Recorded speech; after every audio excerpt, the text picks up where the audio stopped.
A palace servant opens a door in the women's quarters and the entire room freezes. A girl is being brought forward to face punishment, and everyone knows it won't be a beating or a fine. In ancient Persia, hurting a woman's beauty was considered more effective than hurting her body. A bruise fades, a scar on the face doesn't. Beauty was currency, status, protection, and identity.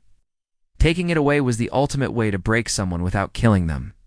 This world looked polished from the outside, but inside it ran on fear, reputation, and a long list of rules that only women were expected to follow perfectly. Ancient Persia looked glamorous from the outside. Royal women wore silk robes, gold jewelry, and perfume oils worth more than a worker's yearly salary. But behind those luxurious walls were rules so strict that breaking them could destroy a girl's face, reputation, or entire life. Beauty wasn't something you chose. It was something forced on you, controlled, and sometimes used as a weapon. To understand these punishments, you need to understand that Persia took beauty and social order very seriously. Appearance wasn't just physical. It was tied to loyalty, purity, and family honor. A woman's face could decide her marriage, her status, or her access to the palace. And when beauty became a way to measure a woman's worth, it also became the easiest place to strike her. Some punishments were meant to correct behavior. Others were designed to make sure a woman never forgot her mistake. And a few were so extreme that historians still argue whether they were punishment or torture disguised as tradition. One of the most feared practices was facial branding. You may think of branding as something used on livestock. But in parts of ancient Persia, it was used on people, especially women accused of immorality or disobedience. A heated metal stamp was pressed onto the skin, usually on the cheek or forehead. The idea wasn't just to hurt them, it was to mark them permanently, so no one would forget their shame. Imagine walking around for the rest of your life with a burned scar announcing your worst moment. There was no makeup to hide it, no treatment to remove it. One mistake could leave a symbol on your face forever. There were also punishments involving the eyebrows. Persian women were famous for their thick, connected eyebrows, considered a sign of beauty. But the same feature that made them desirable could be weaponized. Women accused of defiance or jealousy could have their eyebrows shaved off completely as a form of humiliation.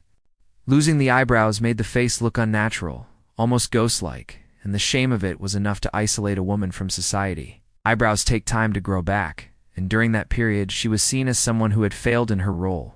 Even hair, which was considered sacred and symbolically tied to femininity, wasn't safe. In some cases, women were forced to cut or shave their hair as a punishment. This wasn't just embarrassing, it stripped them of their identity. Hair knots were often part of marriage rituals, and long hair represented maturity and honor. Cutting it was like ripping away a piece of someone's life, it said. You don't deserve the respect that comes with being a woman here. Families feared this punishment more than fines or physical pain because the social damage lasted much longer. The obsession with flawless skin also led to another disturbing practice: forced depilation. Hair removal was normal in Persian beauty routines, but punishment-level depilation was something else entirely. Instead of oils and sugaring paste, stronger, harsh chemical mixtures were used. These burned the skin, if left too long. Women accused of improper behavior could have these mixtures applied in a way that caused blistering and long-term skin damage. The goal wasn't hygiene, it was pain and humiliation. Smooth, glowing skin tone was a sign of elegance. Burnt patches told a different story, but the cruelty didn't stop with the physical. Some punishments were psychological, targeting a woman's self-worth and social position. One example was isolation in the women's quarters. These weren't cozy rooms. They were plain dark spaces designed to break the spirit. A woman could be kept away from her family, denied fresh clothes, or fed minimal food. By the time she came out, her confidence and appearance had usually deteriorated. And in a society obsessed with perfection, that alone was a punishment. Another disturbing part of Persian beauty culture was the idea that beauty should remain controlled. Palace women weren't allowed to dress or adorn themselves in certain ways unless permitted.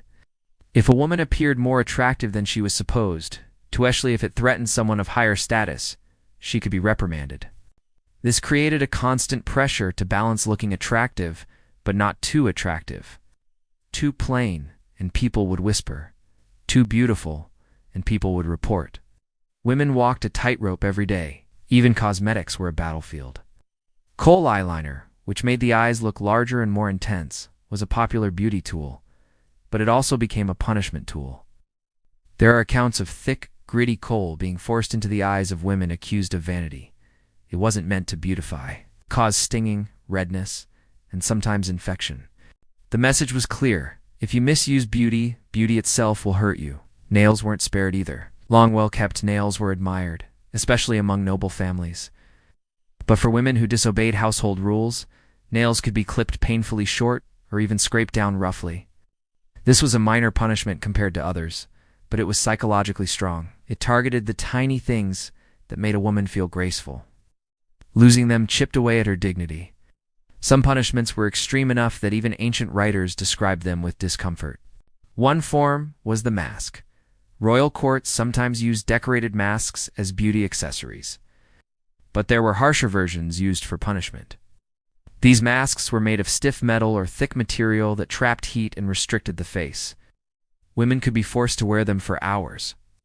The inside edges sometimes had rough surfaces that scratched the skin. By the time the mask came off, the face was red, irritated, and marked. It was a brutal way to remind women that beauty was not their control.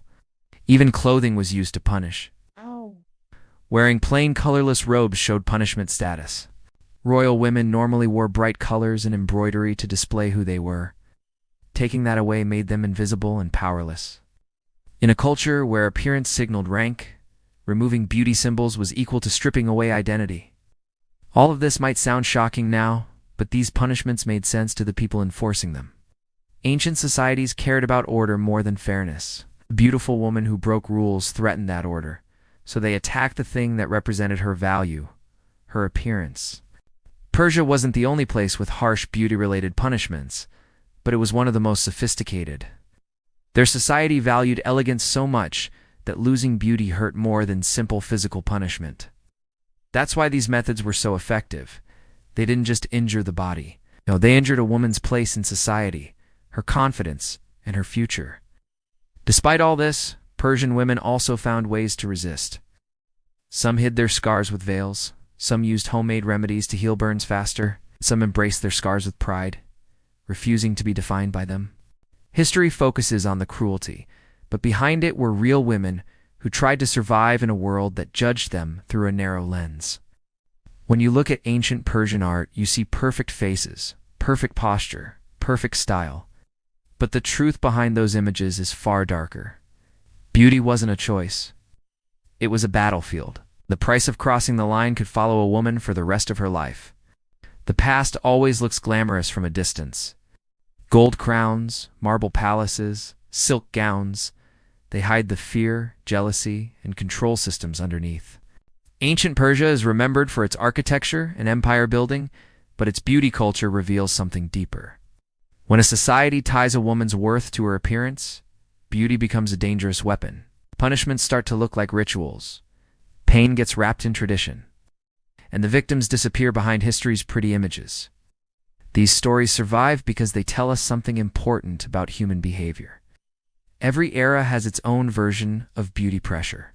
We may not brand faces with hot metal anymore, but people still feel the weight of appearance expectations.